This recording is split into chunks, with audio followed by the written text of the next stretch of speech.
తలను ఉంచుకున్నట్లయితే ప్రార్థన చేసుకుందాం. దయగల మా కృపా కనికరములు కలిగిన దేవ, మీ బంగారు పాదంలో కొందరము స్తోత్రము చెల్లించినాము తండ్రి. మీ కృపను బట్టి మేమందరం కూడా ప్రభు ఇక్కడ కూర్చొని ఉన్నాము ప్రభు. నాయనా తండ్రి, మీ వాక్యం ప్రభు, నాయనా తండ్రి మీరే మాట్లాడండి ప్రభు. విని వారి హృదయాన్ని తెరిచి వాక్యాన్ని భద్రపరిచి బహుగా ఫలింపచేయండి తండ్రి.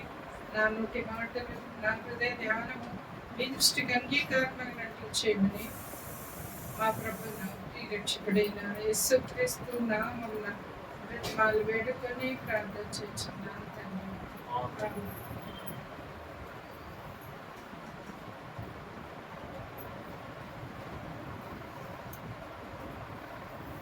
దేవుడు మనకు అనుగ్రహించిన ఈ శ్రేష్టమైన సమయంలోకై మొట్టమొదటిగా దేవునికి కృతజ్ఞతాస్తుతులు చెల్లించున్నాను. మరి నాకు ఈ అవకాశం ఇచ్చిన సంఘ కాపరి గారికి నా వందనాలు తెలియజేస్తున్నాను.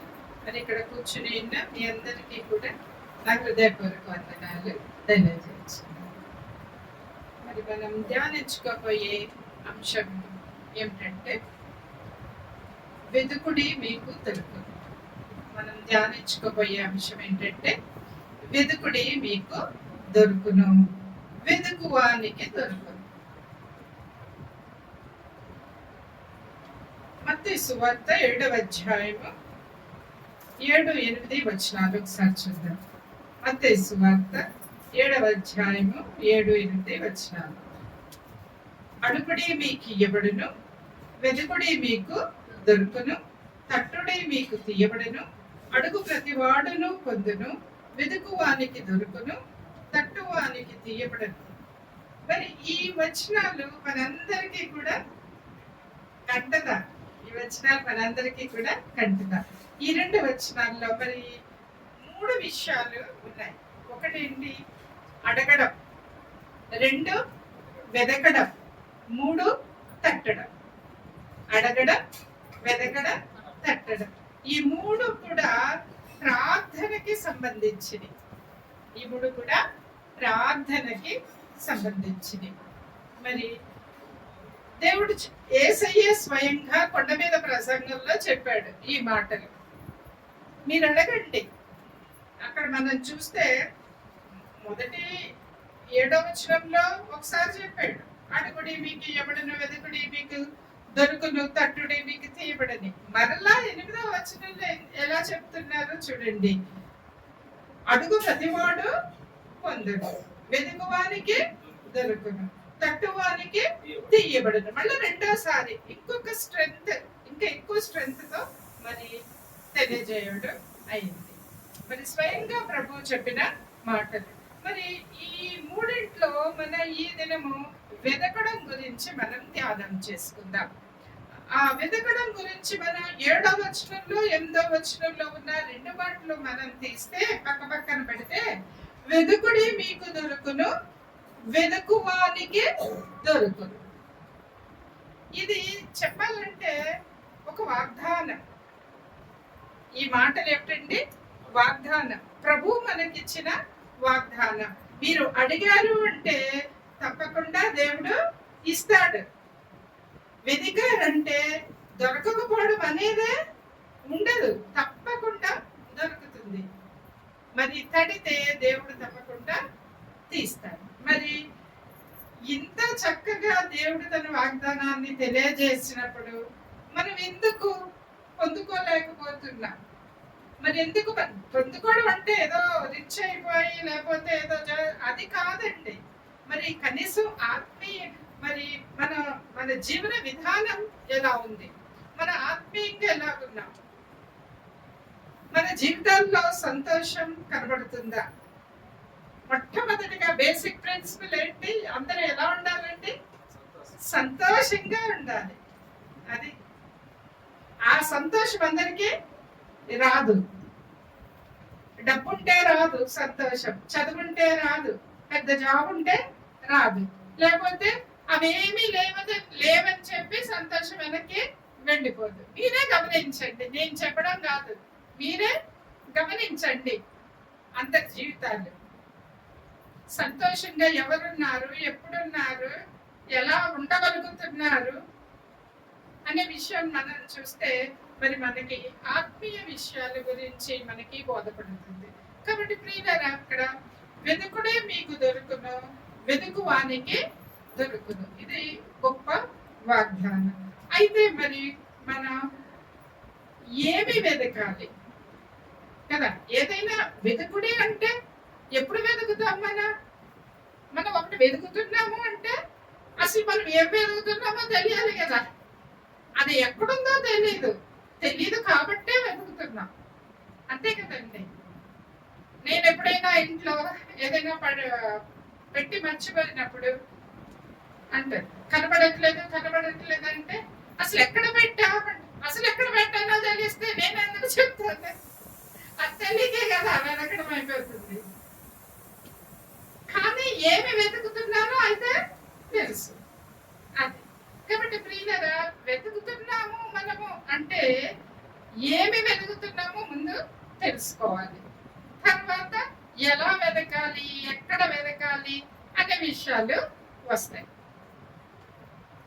కాబట్టి వెతకడం అనేది మనం చూస్తే మరి దేవుడే స్వయంగా యేసయ్య ఎప్పుడు కూడా ఏది కష్టంగా చెప్పలేదండి. వాక్యంలో ఏది కూడా కష్టంగా చెప్పలేదు. చాలా ఈజీగా, ఎలాంటి వాళ్ళకైనా, చదువుకున్న వాళ్ళకైనా, చదువుకోని వాళ్ళకైనా, చిన్న పిల్లలకైనా, యవ్వనస్తులకైనా, పెద్దలకైనా, ఎవరికైనా అర్థమయ్యేటట్టుగా ఆయన చెప్పేవాడు.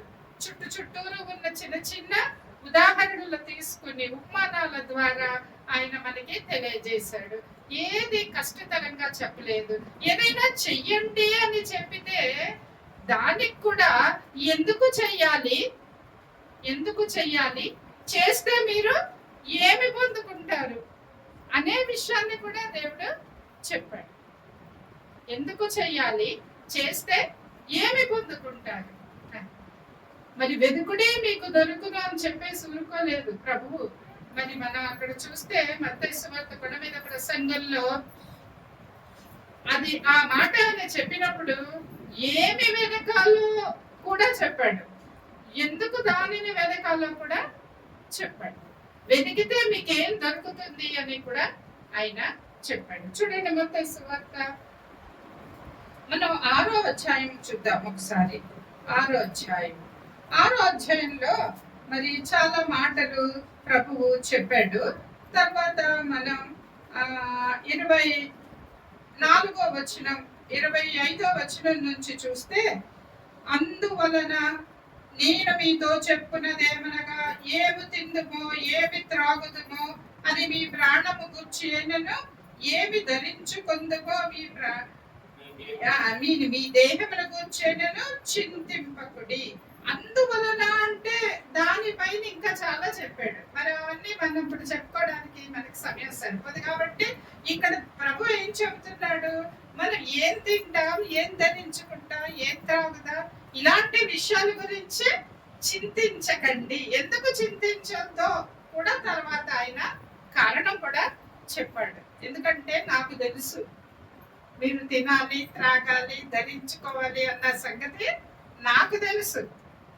అది నేను చింతిస్తాను వాటి గురించి ఎవరు చింతిస్తారంటే ప్రభు చింతిస్తాను అంటున్నాడు. మీ చింత యావత్తు నా మీద వేయండి.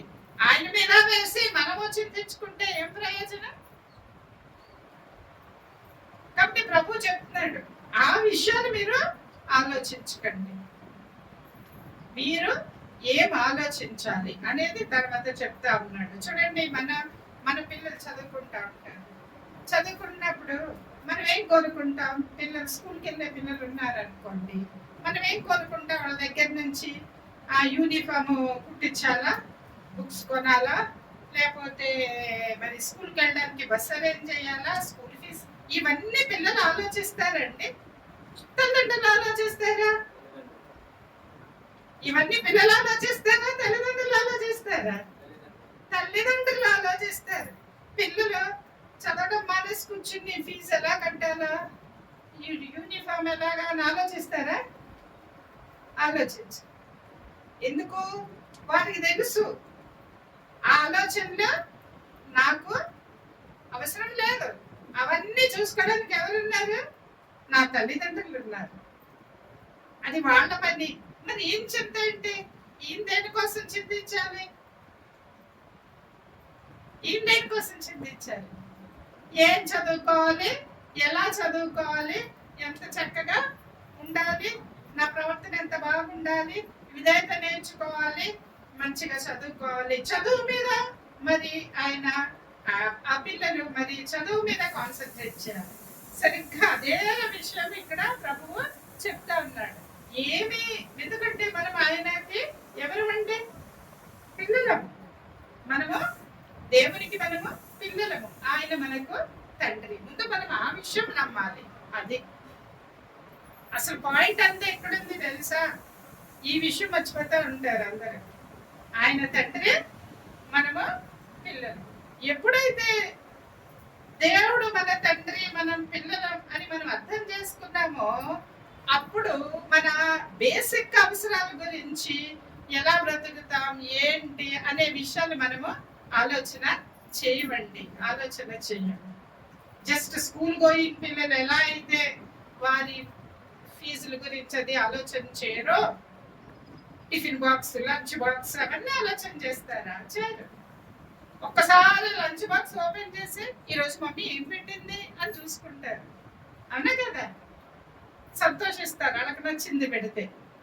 అంతేగాని ఒక రోజు ముందు నుంచి దాని గురించి ఆలోచిస్తే కూర్చుంటారా? కాబట్టి ప్రియులారా, ఎప్పుడైతే మనము దేవుడు మన తండ్రి, మేము ఆయన పిల్లలము అని మనము నమ్ముతాము, విశ్వసిస్తాము, ఆయన పిల్లలుగా మనము జీవిస్తాము, అప్పుడు మనకి అర్థమైపోద్ది, మనకే అర్థమైపోద్దండి. ఇక్కడ 6వ అధ్యాయంలో, మత్తయి సువార్త 6వ అధ్యాయంలో కొండ మీద ప్రసంగంలో దేవుడు అదే విషయం బోధించాడు. మనకే అర్థమైపోతుంది ఏ విషయాల గురించి చింతించాలి, ఏ విషయాల గురించి చింతించకూడదు, ఏ విషయాలను వెతకాలి, ఏ విషయాల గురించి ఆలోచన చేయకూడదు. ఇక్కడ ప్రభు అదే చెప్తా ఉన్నాడు.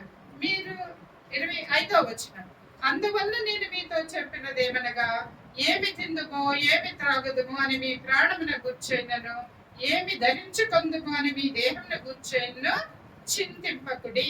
ఆహారము కంటే ప్రాణమును, వస్త్రము కంటే దేహమును గొప్పవి కావా? ఆకాశ పక్షులను చూడుడి, అవి విత్తవు, కోయవు, కొట్లలో కూర్చుకొనవు. ఇంకా ఎగ్జాంపుల్ చెప్తున్నాడు, అక్కడితో ఆగిపోలేదు ప్రభు, ఇంకా ఉదాహరణలు చెప్తున్నాడు. ఏమని?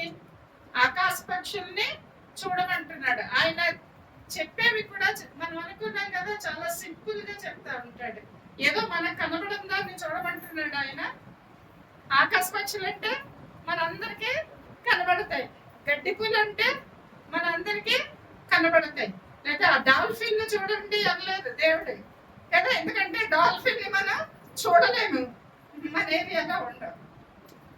ప్రభు ఏం చెప్పినా సాధ్యమైనవే చెప్తాడండి.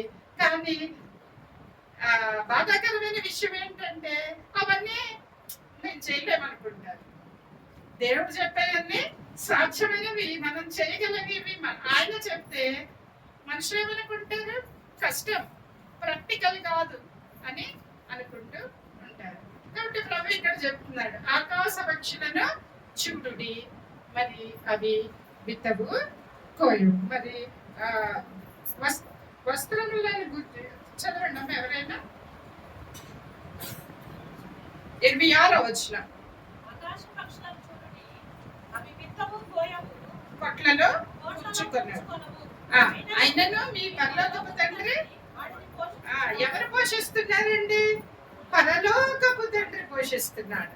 అది మనం గుర్తుపెట్టుకోవాల్సిన విషయం ఏంటంటే, మన దేవుడు పరలోకపు తండ్రి. పోషించడం, పిల్లల్ని పోషించడం అనేది తండ్రి యొక్క బాధ్యత. పిల్లల్ని పోషించడం అనేది తండ్రి యొక్క బాధ్యత. మరి తండ్రులందరికీ తెలుసు ఆ బాధ్యతని. పదే పదే ఎవరైనా గుర్తు చేస్తారంటే ఎవరు గుర్తు చేయక్కర్లేదు. మన బాధ్యతను మనం ఎంత బాగా నెరవేర్చుకుంటాం కదా. అదే స్త్రీలైతే వండి పెట్టడం, మా బాధ్యత అనుకుంటాం కదా. ఎంత బాగా ఆ బాధ్యతని మనం నెరవేరుస్తాం. మరి మనుషులమైన మనమే మన బాధ్యతల గురించి ఆలోచన చేసినప్పుడు మరి దేవుడు తనకి ఆయన ఏం చేయాలో ఆయనకి తెలీదా? మనం చెప్పాలా? మనం ఆ విధంగా మన ఆలోచనలు కొనసాగాలి. అందుకే దేవుడు ఎప్పుడు కూడా అది మనం అర్థం చేసుకోవడానికి ఆయన ఎప్పుడు కూడా తండ్రి తండ్రి అని చెప్తా వచ్చాడు. నేను మీ తండ్రిని, పరలోకపు తండ్రి, పరలోకపు తండ్రి అని చెప్తూ వచ్చాడు. కనీసం అప్పుడైనా మనం ఈ విధంగా ఆలోచన చేస్తాము అని ఆయన యొక్క ఉద్దేశం. కాబట్టి ప్రియులారా, తండ్రి పోషిస్తాడు, అది ఆయన యొక్క బాధ్యత. మరి ఆకాశ పక్షుల్ని మరి పరలోకపు తండ్రి మరి ఆయన పోషిస్తున్నాడు, అవేమి కూడా కూర్చుకోవు. తర్వాత మీరు వాటికంటే బహుశ్రేష్ఠులు కారా? ఆయన చేతులతో చేసుకున్నాడు కదా, ఇంకెంత శ్రేష్ఠులు. దేవుడు మనల్ని ఎలా చేశాడు? నోటి మాటతో చేశాడా? చేతులతో చేశాడు. ఆకాశ పక్షులు ఎలా చేశాడు? నోటి మాటతో. మనం ఇంకెంత శ్రేష్ఠులం ఆకాశ పక్షుల కన్నా. మీలో ఎవడు చింతించుట వలన తన ఎత్తు మూరడెక్కువ చేసుకోగలడు. వస్త్రములను గూర్చి మీరు చింతింపనేలా అడవి పువ్వులు ఎలాగో ఎదుగుచున్నవు ఆలోచించుడి. అవి కష్టపడవు, ఉడకవు. అయినను తన సమస్త వైభవంతో కూడిన సొలొమోను సైతము వీటిలో ఒకదాని వలనైనను అలంకరింపబడలేదు. గడ్డి పువ్వుల్ని నేను అంత బాగా అలంకరించానే, మరి మిమ్మల్ని నేను ఇంకెలాగా అలంకరిస్తాను అని ప్రభు చెప్తూ ఉన్నాడు. నేడుండి రేపు పొయ్యిలో వేయబడ అడవి గడ్డిని దేవుడు ఇలాగా అలంకరించినలా అల్ప విశ్వాసులారా మీకు మరి నిశ్చయముగా వస్త్రములు ధరింపజేయును కదా. సో మనకి కావలసిన బేసిక్ నీడ్స్ ఇవ్వడం అనేది దేవుడు తప్పకుండా చేసే విషయం. అది అందులో ఏ మాత్రము మనము అనుమానం పడాల్సిన అవసరము లేదు.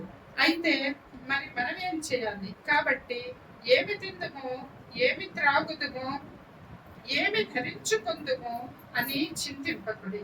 అన్యజనులు వీటన్నిటి విషయమై విచారిస్తారు మనుషులు వీటి గురించి. అయితే ఎవరు విచారిస్తారు? అన్యజనులు. అన్యజనులు అంటే ఎవరు? యేసు ప్రభువుని రక్షకుడిగా అంగీకరించని వారు. అంతే. మొత్తం మానవాళిని మనం రెండు భాగాలే చేసుకోవాలి. ఏమిటో రెండు భాగాలు? చదువుకున్నాళ్ళు చదువుకున్నాళ్ళు, లేకపోతే గొప్పోళ్ళు పేదోళ్ళు, అవి కాదండి. అవి కాదు మనం చేయాల్సిన రెండు భాగాలు. ఏంటి ఆ రెండు భాగాలు? ప్రభువుని సొంత రక్షకునిగా స్వీకరించిన వారు విశ్వాసులు, వారు ఒక భాగం. మిగిలిన వారు ఎవరు? అన్యజనులు. తెలియదు వారికి తెలియదు యేసయ్య గురించి. అంటే విన్నారు కానీ వారి హృదయము గ్రహించలేదు. అందుకే మనం ఈ భాగంలో ఉన్న మన విశ్వాసమైన మనం ఏం చేయాలి? తెలియని వారిని దేవుని దగ్గరికి నడిపించే వారిగా ఉండాలి. ఎందుకంటే మొత్తం అందరూ దేవుని పిల్లలే. మరి అందరూ కూడా ఆయనను తెలుసుకోవాలనేది ఆయన యొక్క ఆశ. కాబట్టి ప్రియులారా, ఇక్కడ చెప్తున్నాడు, ఆలోచిస్తారు, చింతిస్తారు ఆ బేసిక్ నెసెసిటీ కోసం, మాకేం కావాలి ఏంటి అని. అయితే ఆలోచించేది ఎవరు? ఆ చింతించేది ఎవరు? అన్యజనులు, మనం కాదు, విశ్వాసులు కాదు. విశ్వాసులు చింతించాల్సిన విషయాలు వేరే ఉన్నాయి. అదండి, విశ్వాసులు ఆలోచించాల్సిన విషయాలు వేరే ఉన్నాయి. అది దేవుడు చెప్పబోతున్నాడు ఇక్కడ. వీటి గురించి కాదు ఆలోచన చేసేది. ఈ 32వ వచనం, ఇవన్నీ మీకు కావాలని మీ పరలోకపు తండ్రికే తెలియదు. మరలా మాట వాడాడు చూడండి వాక్యంలో దేవుడు.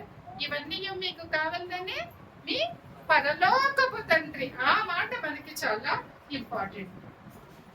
ఇవన్నీ మీకు కావాలని మీ పరలోకపు తండ్రికి తెలియదు అని ప్రభు చెప్తున్నాడు. కాబట్టి ప్రియులారా, మరి ఇప్పుడు మనకి మన అంశానికి సంబంధించిన వాక్యం కోసం మనం ఈ భాగం అంతా కూడా మనం ఒకసారి ధ్యానం చేసుకోవాల్సి వచ్చింది. ఇప్పుడు మనకి కావలసిన వాక్యము చూడండి. ఇక్కడ 33వ వచనం. కాబట్టి మీరు ఆయన రాజ్యమును నీతిని మొదట వెదుకుడి, అప్పుడు అవన్నీ మీకు అనుగ్రహింపబడును. అది ఏం వెతకాలండి మనం? మన అంశం వెతకడం. ఏం వెతకాలి మనం? ఆయన రాజ్యమును నీతిని వెతకాలి కాదు, మొదట వెదకుడి. ఆయన రాజ్యమును నీతిని వెదకుడి కాదు, మొదట వెదకుడి. కాబట్టి అని ఉంది. కాబట్టి అంటే ఆ ముందు ఆ పైన రాయబడిందంతా కూడా ఒకసారి మనం చూస్తే దానిని కలుపుతూ ప్రభు చెప్తున్నాడు. కాబట్టి ఎందుకు? కాబట్టి అంటే ఏంటి? కాబట్టి అంటే ఎందుకు? కారణాలన్నీ ఇప్పుడు మనం చెప్పుకున్నాం కదా. ఆకాశ పక్షులు నేను పోషిస్తున్నాను, గడ్డి కొమ్ము నేను అలంకరిస్తున్నాను. మరి మీ పరలోక తండ్రి మీకేం కావాలో అన్ని కూడా తెలుసు. మీరు చింతించడం వల్ల మీరు ఏమి పొందుకుంటారని ఇవన్నీ కూడా చెప్పి కాబట్టి మీరేం చెయ్యాలి? అన్యజనులు చింతించే వాటి విషయం మీరు చింతించకండి. అన్యజనులు అడిగే వెదిగే వాటిని మీరు వెతకండి. అన్యజనులు మరి ప్రణాళికలు వేసుకునే వాటి కోసం మీరు ప్రణాళికలు వేసుకోకండి. మరి దేనికి మీరు ఏం చెయ్యాలి, ఏం వెతకాలి అంటే మరి ఇక్కడ ఎంత చక్కగా దేవుడు చెప్తున్నాడంటే, కాబట్టి మీరు ఆయన రాజ్యమును నీతిని మొదట వెతకాలి. అది ప్రియులారా, ఇప్పుడు మనం ఏం వెతకాలో మనకు అర్థమైంది. ఆయన రాజ్యమును నీతిని మనము వెతకాలి. ఆయన రాజ్యం అంటే ఆయన ఎక్కడుంటే ఆయన రాజ్యం అక్కడే ఉంటుంది. నీతి అంటే దేవుడే, యేసయ్యే. మన కొలస్సీలకు రాసిన పత్రిక ఒకసారి చూడండి. కొలస్సీ పత్రిక 3వ అధ్యాయము 1-2 వచనాలు. మీరు క్రీస్తుతో కూడా లేపబడిన వారైతే పైనున్న వాటినే వెతుకుడి, అక్కడ క్రీస్తు దేవుని కృపార్శ్వమున కూర్చున్నాడు. పైనున్న వాటి మీదనే గాని భూ సంబంధమైన వాటి మీద మనసు పెట్టకుడి. ఏలైనగా మీరు ముట్టుకుని మీ జీవం క్రీస్తుతో కూడా దేవుని ఎంతో దాసపడి ఉన్నది. చాలండి. ఇక్కడ పౌలు గారు చెప్తా ఉన్నారు, మీరు క్రీస్తుతో కూడా లేపబడిన వారైతే. క్రీస్తుతో కూడా లేపబడిన వారు ఎప్పుడు? ఎవరు? రక్షణ పొందిన వారే. పాపముల విషయమై మృతులైపోయి మరి పరిశుద్ధత విషయంలో యేసుక్రీస్తు నామం నందు పునరుద్ధానమైన వాళ్ళు బాప్తిజం తీసుకుని మరి యేసు ప్రభు గారిని మరి సొంత రక్షకునిగా అంగీకరించిన వారే. ఎవరు? యేసు ప్రభుని సొంత రక్షకునిగా అంగీకరించిన వారే మరి క్రీస్తుతో కూడా లేపబడిన వారు. క్రీస్తుతో కూడా లేపబడిన వారు. మీరు కానీ రక్షణ పొందిన వారైతే అప్పుడు మనం ఎవరు అవుతాం? దేవునికి పిల్లలు అవుతాం. రక్షణ పొందిన వారు ఎవరండి? దేవునికి పిల్లలు. దేవుడు పరిశుద్ధుడు కాబట్టి పిల్లలు కూడా పరిశుద్ధులు అవుతారు. వారే విశ్వాసులు. ఏమైనా పిలుచుకోండి, గోల్డ్ పేర్లు ఉన్నాయి. దేవుని పిల్లలు, విశ్వాసులు. ఈ పేర్లన్నీ ఎవరికి? రక్షణ పొందిన వారికి, ఆయనతో కూడా లేపబడిన వారికి. కాబట్టి ప్రియులారా, ఇక్కడ పౌలు గారు చెప్తున్నారు, మీరు క్రీస్తుతో కూడా లేపబడిన వారైతే ఏం వెతకాలట? పైనున్న వాటినే వెతకాలి. అది భూ సంబంధమైన వాటిని కాదు మనం వెతకాల్సింది. ఏమి తిందుము, ఏమి త్రాగుదుము, ఏమి ధరించుకుందుము, ఇవన్నీ భూ సంబంధమైనవి. వాటిని కాదు వెతకాల్సింది, పైన ఉన్న వాటిని వెతకాలి. వెంటనే మనకు ఆలోచన వస్తుంది, పైన ఏమున్నది వెతకడానికి. అక్కడే చెప్పేశారు పౌలు గారు వెంటనే. ఏమని? అక్కడ క్రీస్తు దేవుని కుడి పార్శ్వమున కూర్చుండి ఉన్నాడు. పైన ఎవరున్నారంటే క్రీస్తు ప్రభు దేవుని కుడి పార్శ్వమున కూర్చున్నాడు. కాబట్టి మనం ఇప్పుడు ఏం వెతకాలని అర్థమైంది మనకి? క్రీస్తు ప్రభుని వెతకాలి. ఏం వెతకాలమ్మా? క్రీస్తు ప్రభుని వెతకాలి. క్రీస్తు ప్రభు అంటే జ్ఞానం కదా.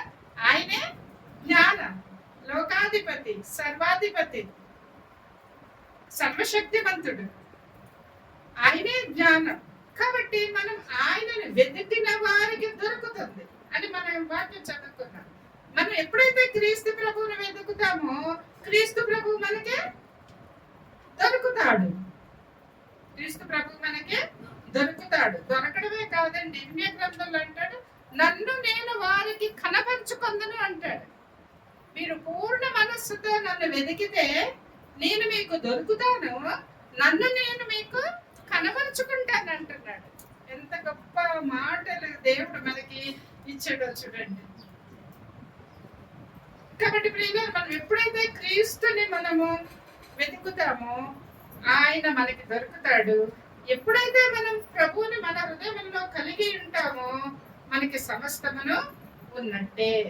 అంతేనండి, ప్రభు అంటే అన్ని ఉన్నట్టేనా? అన్ని ఉన్నట్టే. అదే చెప్తున్నాడు ప్రభు.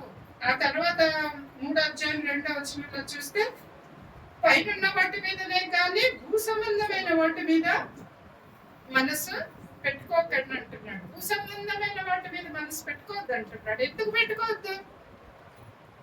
నేను చూస్తాను అంటే అసలు మీకు వద్దు అని కాదు. ఆ విషయం మనం అర్థం చేసుకోవాలి. మీకు భోజనం అవసరం లేదు, భోజనం లేకపోయినా ఉండండి అంటలేదు. అవన్నీ కూడా నేను ఇస్తాను. అవన్నీ నా బాధ్యత. ఒక తండ్రిగా నా బాధ్యత.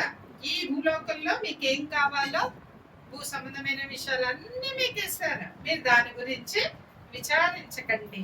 మీరు వెతకాల్సింది ఏంటంటే ముందు క్రీస్తుని వెతకాలి.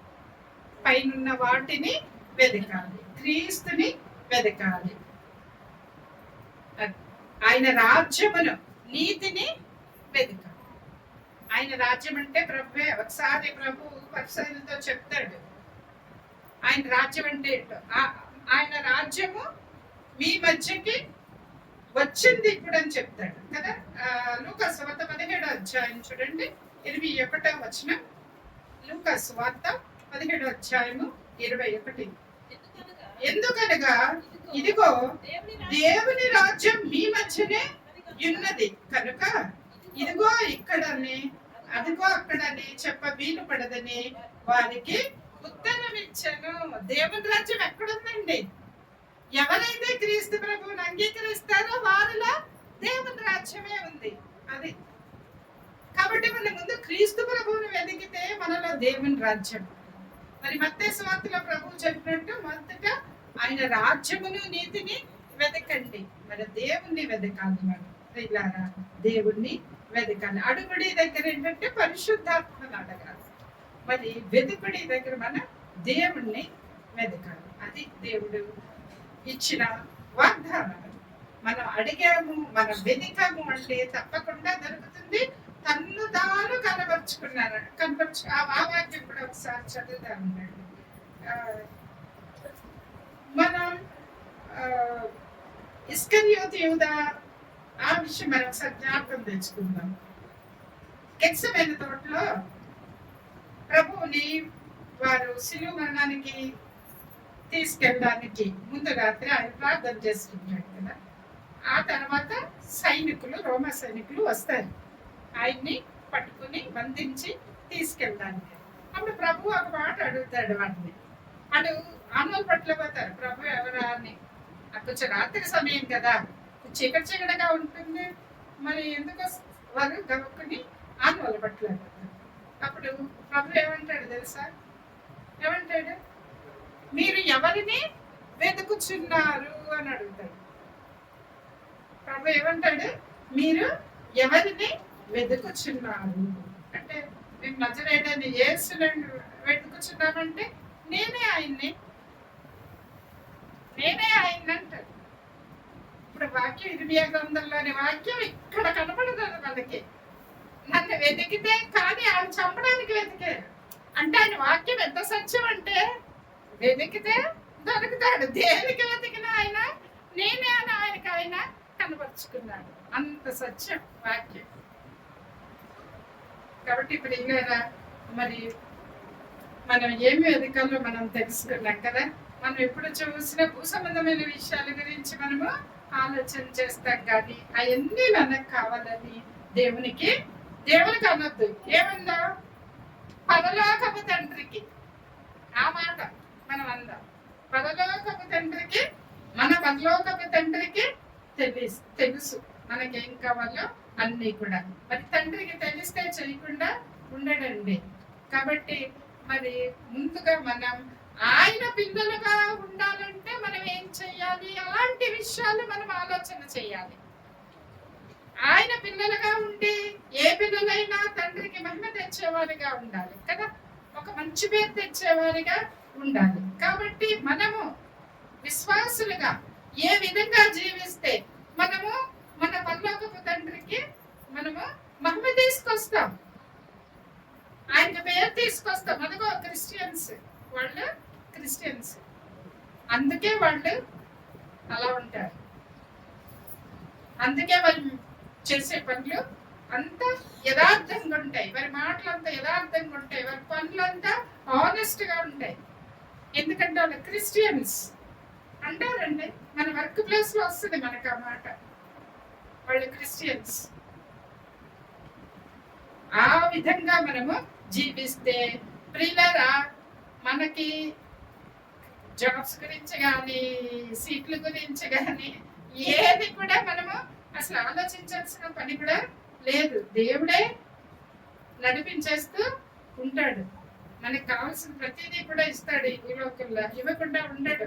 ఎందుకంటే ఆయన పిల్లలకి ఏమి లేకుండా ఉంచుతాడు, ఆయన ఉంచడు కదా, అన్నీ ఇస్తాడు. కాబట్టి ప్రియులారా, మరి నాకు ఒక స్టూడెంట్ జ్ఞాపకం వచ్చాడు. 2010 ఆ టైంలో అగ్రికల్చర్లో ఉండేవాడు అబ్బాయి, శామ్యుల్ అబ్బాయి పేరు. మరి చాలా మంచి బిలీవర్. ఎంత బిలీవర్ అంటే ఇంచుమించు ఒక 20 మందిని తీసుకొచ్చేవాడు ప్రేయర్ మీటింగ్కి, యూత్ మీటింగ్ కండక్ట్ చేసేవాడు, మా ఇంట్లో కండక్ట్ చేసేవాడు. 20 మందినన్నా తీసుకొచ్చేవాడు స్టూడెంట్స్. అయితే ఆ అబ్బాయి ఎప్పుడు ఈ పని మీద ఉండేవాడు. దేవుని దగ్గరికి వీళ్ళని ఎలా నడిపించాలి, హిందూస్ని, అందులో హిందూస్ ఎక్కువ ఉండేవాడు. దేవుని దగ్గర వీళ్ళని ఎలా నడిపించాలా, నిజ రక్షకుడి గురించి తెలియజేయాలి. అక్కడ మతం కాదు కదా కావలసింది, సత్యం తెలుసుకోవాలి వాళ్ళు అని ఆ పని మీద ఎప్పుడైనా హాలిడే వస్తే ఆ రోజు మళ్ళీ ఆ రోజు కూడా ప్రేయర్ మీటింగ్లే, అంతటా సమయాన్ని స్పెండ్ చేసేవాడు. మరి చివరిలో కాలేజ్ డే ఫంక్షన్లో అకాడమిక్ టాపర్గా కప్పు తీసుకుంటుంటే మరి నాకైతే ఎంత సంతోషం వేసేసిందంటే, ఆయన ఏం వెతికాడు? ఆయన రాజ్యాన్ని, నీతిని వెతికాడు. ఈ యాజ్ ఏ స్టూడెంట్ వదిలేశాడు అదేమిటి టాపర్. అన్ని విషయాల్లోనూ దేవుడు సహాయం చేస్తాడు. మరి నేనేమొచ్చిన ఎవరు వీడని అంటే నాకు గుర్తు రావట్లేదు, ఆయన సాక్షుల్లో విన్నాను. ఆయన ఎంఎస్సీ ఫిజిక్స్ గోల్డ్ మెడలిస్ట్ అట. ఫిజిక్స్ అంటే మీకు తెలుసుగా ఎంత టఫ్ సబ్జెక్ట్ అనుకుంటారు. అది కాదు, టఫ్ కాదు, చాలా బాగుంటుంది ఆ సబ్జెక్ట్. కానీ చాలా మంది ఉద్దేశంలో అది టఫ్ సబ్జెక్ట్. కానీ ఆయన ఎంఎస్సీ ఫిజిక్స్ లో గోల్డ్ మెడలిస్ట్. కానీ ఆయన రేపు మండే ఎగ్జామ్ అంటే సండే అంతా చర్చిలోనే ఉండేవాడంట. ఆ క్యాంపస్ లో వాళ్ళ లెక్చరర్స్ చూసి, అరే ఎలా వెళ్తున్నావు, ఇప్పుడు ఎక్కడికి వెళ్తున్నావు బయటికి, రేపు ఎగ్జామ్ ఉంది కదా చదువుకోవా అని ఇవ్వడంట. అంటే ఆయన నవ్వేసి వెళ్ళిపోయేవాడంట. మరి ఏమొచ్చింది ఆయనకి? Gold medal. ఏమొచ్చింది? ఇప్పుడు వస్తుందండి ఆయన పేరు నాకు గుర్తులేదు, భక్సింగ్ గారు చర్చ్, ఆయన సాక్ష్యం బాగుంది. కాబట్టి ప్రియులరా, మనం ఏ మనసుతో ఉన్నాం, మన విశ్వాసం ఏ లెవెల్లో ఉంది, అనవసరంగా ఈ లోక విషయముల గురించి ఆలోచనలు చేసి మన సమయాన్ని, మన శక్తిని మన వృధా చేసుకోకూడదు. ఎప్పుడు కూడా ఆయన వాక్యం మీద ఉండాలా, ప్రార్థనలో ఉండాలా. మరి ముఖ్యంగా మనం పని చేయాలి. అందరూ చేయగలిగే పనే దేవుడు చెప్పాడు. దేవుడు చెప్పాడని కాదండి, ఆయన ప్రేమించి చెయ్యాలా. ఏంటది అంటే అనేకుల్ని ఆయన ఎద్దకు నడిపించాలి, అనేకుల్ని ఆయన సత్యం మనం తెలుసుకున్నది మనలో దాసేసుకోకూడదు, మనలో ఉంచేసుకోకూడదు. ఇతరులు కూడా తెలుసుకోవాలా. షేరింగ్ అది అందరూ చేయగలిగే పని. ఒక హౌస్ వైఫ్ ఇంట్లో ఉండే మామూలుగా ఉండే జాబ్ చేయని లేడీ చేయొచ్చు, మరి జాబ్ చేసే వాళ్ళు చేయొచ్చు, ఎవరైనా చేయగలిగే పని, అది చేయాల్సిన పని. అది కూడా దేవుని ప్రేమించి వాళ్ళు తప్పకుండా చేస్తారు కూడా. దేవుని ప్రేమించిన వాళ్ళు చేస్తారు, చేయకుండా ఉండలేరు. అనేకులని మరి దేవుని వైపు నడిపించే వారంగా మనము ఉండాలి. అందుకే ఆయన రాజ్యాన్ని, నీతిని వెదకాలి, ప్రభువుని వెదకాలి. అంతేగాని భూలోక సంబంధమైన విషయాల మీద మనము మనసు పెట్టుకోకూడదు. మరి వెతికితే తప్పకుండా దొరుకుతాడు. దొరకలేదంటే దాని అర్థం ఏంటి? దొరకలేదంటే దాని అర్థం ఏంటి? సరిగా వెతకలేదని. దొరకలేదంటే దాని అర్థం ఏంటి? సరిగా వెతకలేదని. చూడండి, మన తల్లులు ఒక్కసారి ఎక్కడేదో పెట్టేస్తాం. మన పిల్లలు అంటారు ఆ రూమ్ లో, ఆ షెల్ఫ్ లో పలానా వస్తువు ఉంటే తీసుకురా అంటారు. వీళ్ళు ఏం చేస్తారు? అలా అలా చూసేసి కనబడలేదు మమ్మీ అని చెప్తారు. కనబట్టి ఉంటది, నేను పెట్టాను అక్కడ, నువ్వు వెళ్ళి చూడని రెండోసారి పంపుతాను. రెండోసారి కూడా వెళ్తారు, వెళ్ళి సరిగా చూడరు. అలా అలా చూసేసి వచ్చి నాకు కనబడట్లేదంటే అప్పుడు ఏం చేస్తా? మనం వెళ్తాం కూడా, వెళ్ళి ఇదిగో ఇక్కడే ఉంది కదా, ఏం చూసావు నువ్వు సరిగా చూడలేదు, నువ్వు సరిగా చూస్తుంటే కనబడదు అంట. కాబట్టి ప్రియులారా, మనకి దొరకలేదు అంటే ఏంటది? సరిగా వెదకలేదు అని అర్థం. కాబట్టి ఇక్కడ మనం దేవుణ్ణి వెదకాలి. దేవుణ్ణి సరిగా వెదకడం అంటే ఏంటో చూద్దాం. దేవుణ్ణి సరిగా వెదకడం అంటే ఏంటో చూద్దాం. ఇర్మియా గ్రంథము 29:13-14 వచనాలు. ఇర్మియా గ్రంథం 29వ అధ్యాయము 13-14 వచనాలు. మీరు నన్ను వెతికిన యెడల పూర్ణ మనస్సుతో నన్ను గురించి విచారణ చేయనడలా మీరు నన్ను కనుగొందురు, నన్ను నేను మీకు కనబరుచుకుందును. చూసారా? మీరు నన్ను కనుగొంటారు, నన్ను నేను మీకు కనబరుచుకుంటాను. ఎప్పుడు? వెతికితే. ఎలా వెతికితే? చదవండి, ఎక్కడైనా వెతికితే పూర్ణ మనస్సుతో. ఎలా వెతకాలంటే పూర్ణ మనస్సుతో వెతకాలి. అదే సరిగా వెతకడం అంటే. మనం పూర్ణ మనస్సుతో ఎప్పుడైతే వెతుకుతామో దేవుణ్ణి, అప్పుడు దేవుడు తప్పకుండా దొరుకుతాడు. అందులో ఏ మాత్రము మనకి డబ్బులేదు. మరి దేవుని తెలిసిన వాళ్ళు ఎలా ఉండాలి? ధైర్యంగా ఉండాలి, సంతోషంగా ఉండాలి. ఈ రెండు చాలా ముఖ్యం మన జీవితాల్లో.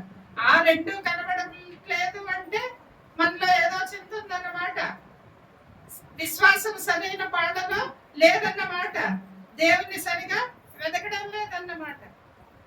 కాబట్టి ధైర్యంగా ఉండాలి, సంతోషంగా ఉండాలి. ఎందుకుంటాం మనం ధైర్యంగా, సంతోషంగా? మన కేర్ టేకర్ ఎవరు? పరలోకపు తండ్రి, దేవాది దేవుడు, సృష్టికర్త. ఆయన మన కేర్ టేకర్.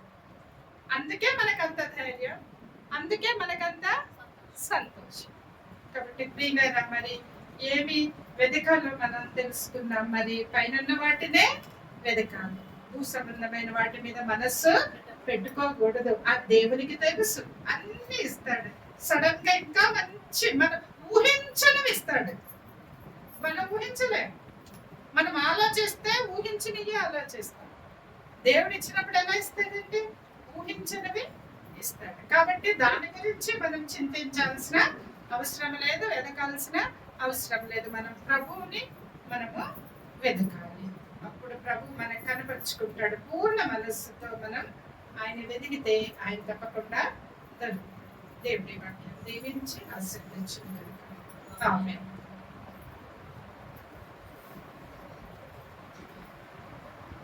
మీరందరూ వచ్చారనుకుంటున్నాను. ఇంకా వచ్చేవాళ్ళు ఎవరైనా ఉన్నారా? ఫాస్ట్ గా చెప్పండి.